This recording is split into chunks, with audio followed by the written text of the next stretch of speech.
right? They all have that same pattern, but there's no news on any of those stocks. And those are the stocks that are getting whacked the hardest. Where's the money going? Excuse me. Where's the money going in stocks? It's going into weird places like restaurants. Like look at Cheesecake Factory and Sonic. Sonic is flying, right? And Wendy's, right, has been moving up until yesterday. Like weird little restaurants. The money is moving out of.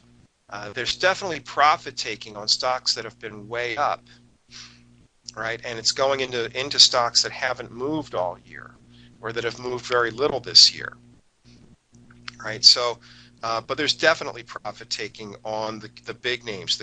Take a look at the QQQ, right? The QQQ is up so much this year. There's 2017 for the QQQ, and they're definitely getting hit, right? Because look how much they're up. So whenever you have a lot of profit, there's chance for a lot of profit taking. But this plays into currencies, mainly into the yen, right? And dollar yen is up quite a bit today, right? The yen is quite soft today. Euro yen, quite soft today. Pound yen, quite not so much. So the yen this is telling you the yen. This is not about the yen. This is about the pound. The pound's a bit weaker today. So the yen pairs haven't moved that much, but the yen itself is pretty weak on the whole today, and that's kind of interesting because usually that's something that happens when when stocks are strong. The strength in the yen is very predominant when stocks are weak, and but we're not seeing that today at all. Stocks are not weak today. The yen is so therefore the yen is weak. When stocks are weak, the yen gets strong. Today, the stocks are pretty much flat, and the yen is weak. What do you think about the dollar index? This is the next. This is great because that's the next chart we were going to is the U.S. dollar index. Look at the dollar getting stronger here, and this is basically. I think this is telling you that rates are going to go up very, very soon, right? So you can go at any time. Go to Google and say FOMC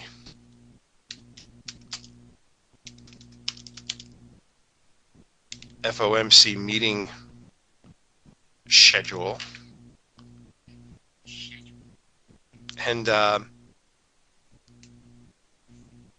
you go, December 12 and 13, right? So this is coming up next week.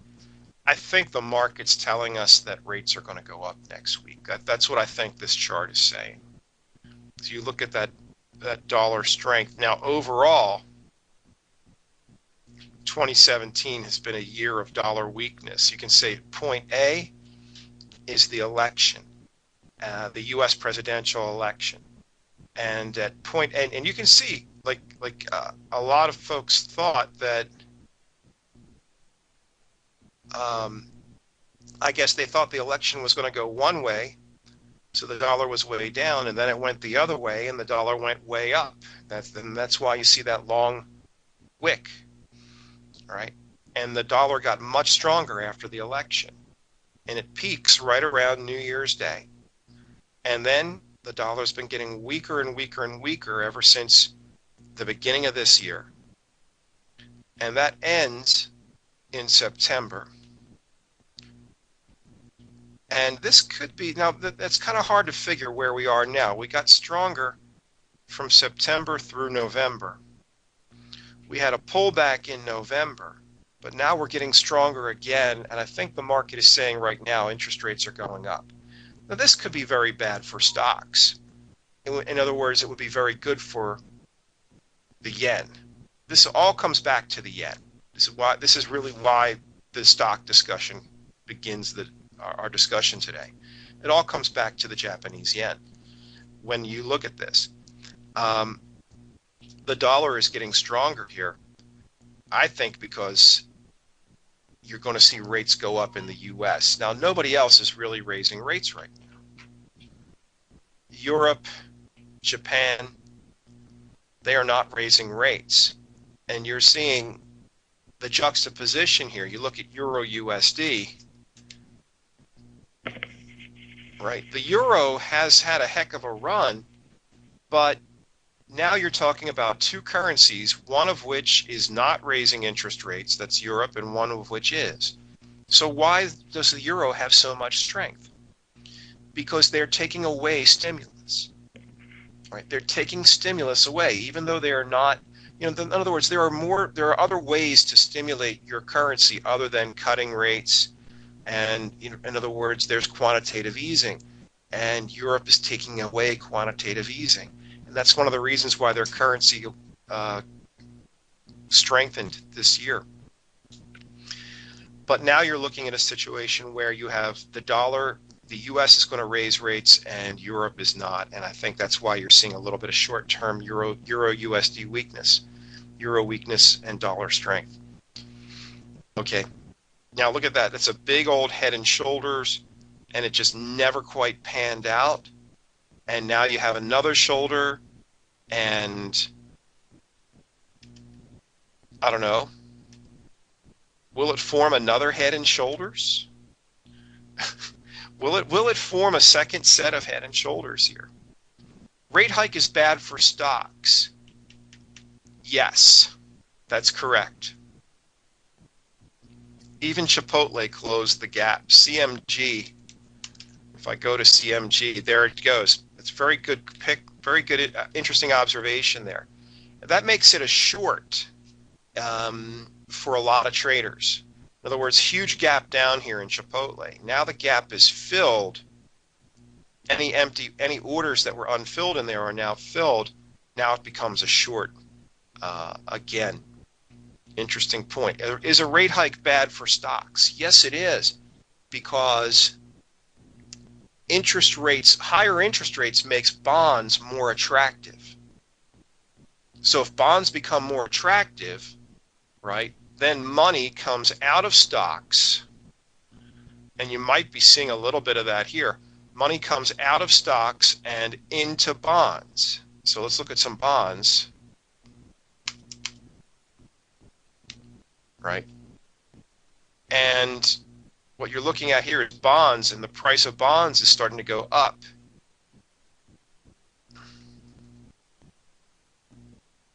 Just a little bit, right? So, yeah, rate hikes are bad for stocks because, in other words, right now, they're bad for stocks, but they're not necessarily bad for currencies. Okay? They're good for currencies, but they're bad for stocks because they pull money out of stocks and into bonds.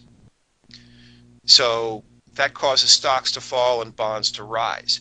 But it's good for the currency because it pulls money not just out of one country, it pulls money from all around the world and into bonds. So if U.S. bonds begin to yield more because of interest rate hikes, U.S. bonds are going to look better and better. And that will be attractive to people all around the world because U.S. bonds are considered the safest investment out there, right? They figure, well, as long as the U.S. government doesn't collapse, I will always get paid on U.S. bonds. There's no chance that I will not be paid. So it's considered extremely safe. And if it begins to have a higher yield, then you're going to see money pour into it from all around the world. And that will drive the dollar higher. And I think you're already seeing it. Why? Because they're not waiting. Whoops. They're not waiting for interest rates to go up. Yeah, and at TY, that's right. That's a 10-year bond. So we should see this go up. It's not really going up yet the way I thought it would.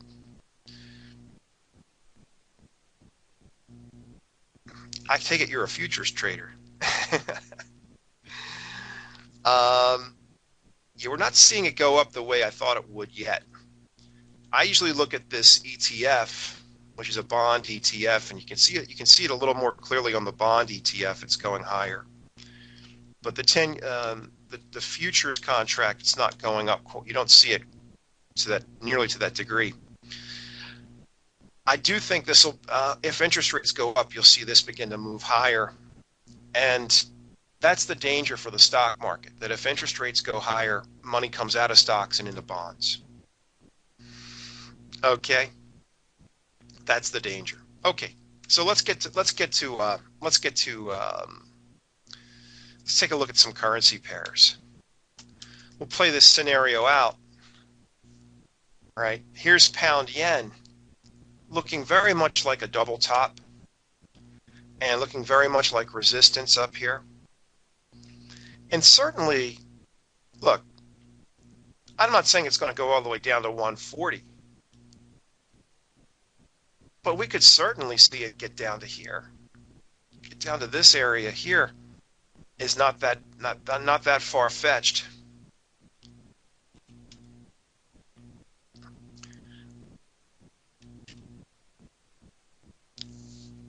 What about pound dollar? Has a very similar look. Looks very much like a double top. And this is now coming into support. You can see that we drew lines here. I'm going to get rid of all the lines. Hold on a second.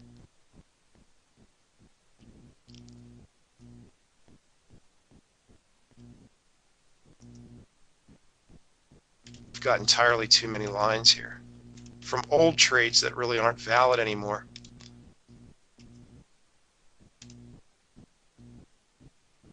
I'll leave that line in because that line shows some support, that support level is still valid. But when these lines break and then the price runs away, they don't really mean anything anymore. That line means something here. This was resistance. It should act as support. We're kind of bouncing out of that area now. So 133 is kind of a big deal here. Pretty shy about trading pound here, though. Definitely fly by the seat of your pants type of currency. Euro pound is the ultimate when it comes to this. Trapped in this sideways range now for a long time, between 87.50 and 90. It's 250 pips from high to low, and I don't really know. When you look at the pound, I mean, there's been so much debate and disagreement about what's happening, and it's really hard for anyone to know. It's really kind of opaque to really know what's happening with these negotiations, because a lot of it happens behind closed doors. Then the price moves, and then we find out afterward what happened.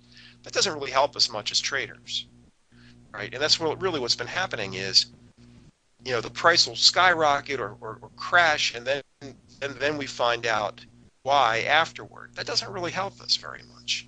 But I would say this, that if we would just simply play this technically, this is a support resistance trade. Let's assume that we were considering going long at the current price because it's already tagged support. The black line at the bottom is support. It's already tagged support and bounced up. And we've got a 250 pip range. So 25 is 10% of 250.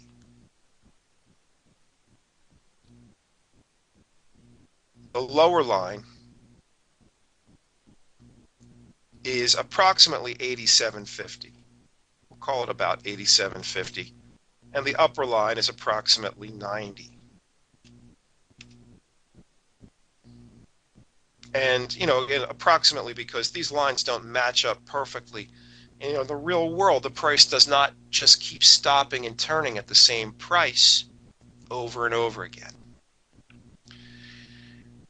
So 250 pips from 87.50 to 90. Everything runs off of 10% of 250. So 87.75 becomes the entry for the long. That's 25 pips above support.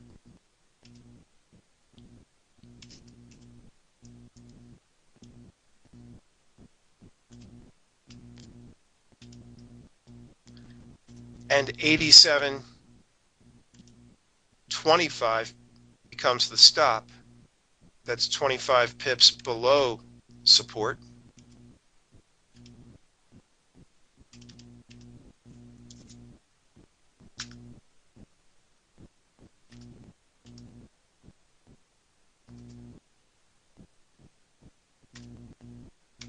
So I've got an entry, I've got a stop,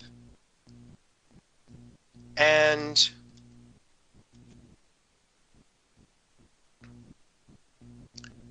what about a target?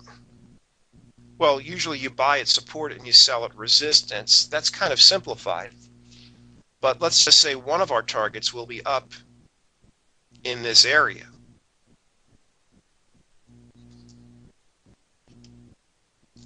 Let's say it'll be 25 pips below resistance, because we never shoot for the moon, right? We don't expect it to make it all the way to the top. Just look, right? There are many instances where it does not quite make it all the way to the top, right? It does not make it all the way. So 89.75 becomes one of the targets. 89.75. That's 25 pips under resistance. Remember, the number 25 keeps coming up because, why? Because the distance between the two black lines, which represents support and resistance, the distance between those two black lines is 250.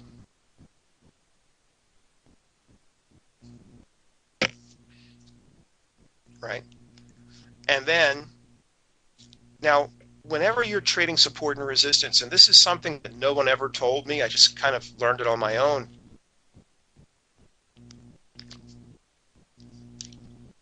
No one ever told me this, and I never read it in any books.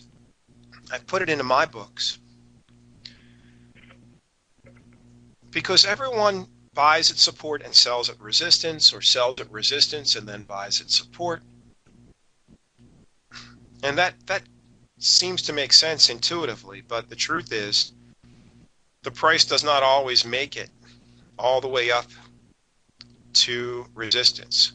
The price does not make it always all the way down to support. But if you look at any chart of support and resistance, look at any chart of support and resistance, and there is one point that the price almost always makes it to one point over and over again. And that's the middle, the center between support and resistance. Now, what is the center between 87.50 and 90? Well, it's 250, so half of 250 is 125. Let's add 125 to 87.50, and I'm going to get 88.75. So I'm going to put a blue line there. My targets are always blue.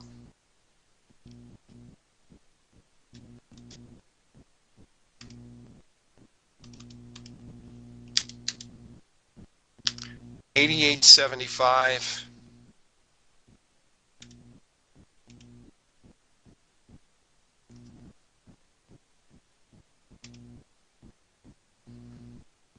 And now I have two targets. Okay, so if I hit the first target, I'll close half of the trade. If I hit the second target, I'll close the other half. And you can see the price doesn't always make it all the way, but look at this one. It does not make it all the way down to support, but it makes it to the halfway point. Here again, the price does not make it all the way to resistance, but it does make it to the halfway point. Here, the price does not make it all the way to support, but it does make it to the halfway point. I want a trade where if I can just make it to the halfway point, I win. So here's the game plan. If it comes back to 87.75, I'm going to buy.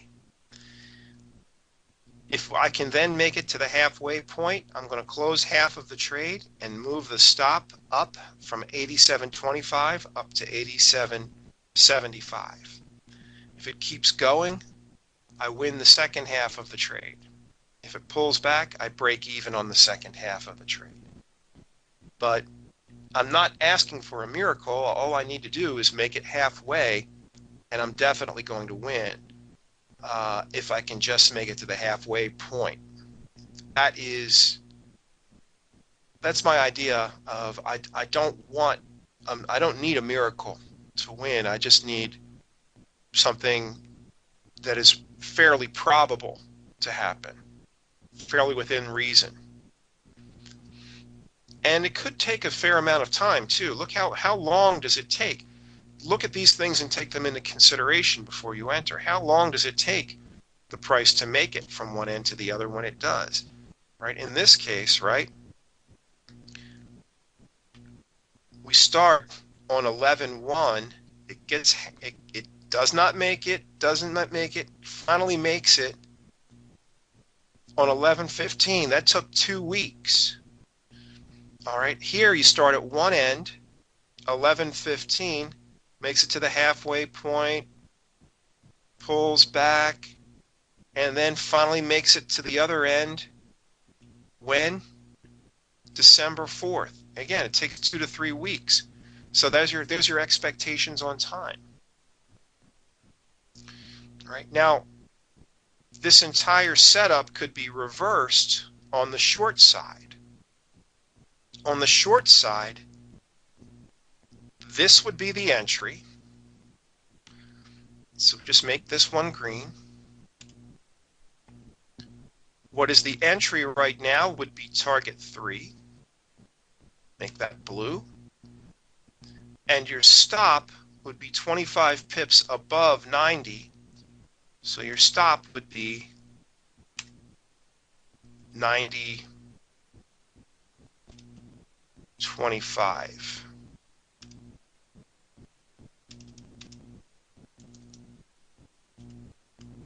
And this is what I call the elevator trade. I've written about this extensively in my books.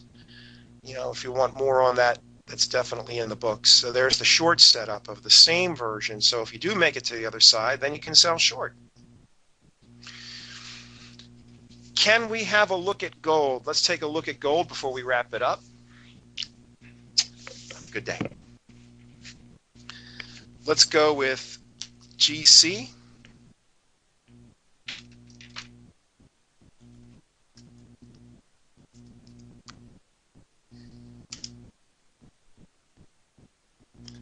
Wow, look at that breakdown. Here was a situation where, you know, we had once, twice, double bottomed. We had a big support level. I was thinking, is it going to form a third bottom? I guess it gave us our answer today. And Bitcoin blasted through 15,000. You got to wonder, you know, is some of the money that used to go into gold, are they going into Bitcoin instead? That's a major breakdown. That's a sell signal. That is a sell signal right there. That is telling you that 1260, right? If it comes back to 1260, that's your sell point. You look at that, right? And that's telling you right there that it's a breakdown and it's a sell. All right, well, that's all the time we have. We don't have time for an in-depth look at it, but I promise we'll take an in-depth look at gold on our next session, which is just a half hour from now. And we'll take a look at the Bitcoin chart, which blasted through 15,000 this morning, and and a lot more in the next half hour. So until then, this is Ed Ponsi, your FX educator here on behalf of FX Street. Thank you so much for listening. I'll see you back here in just 30 minutes. Thanks for listening.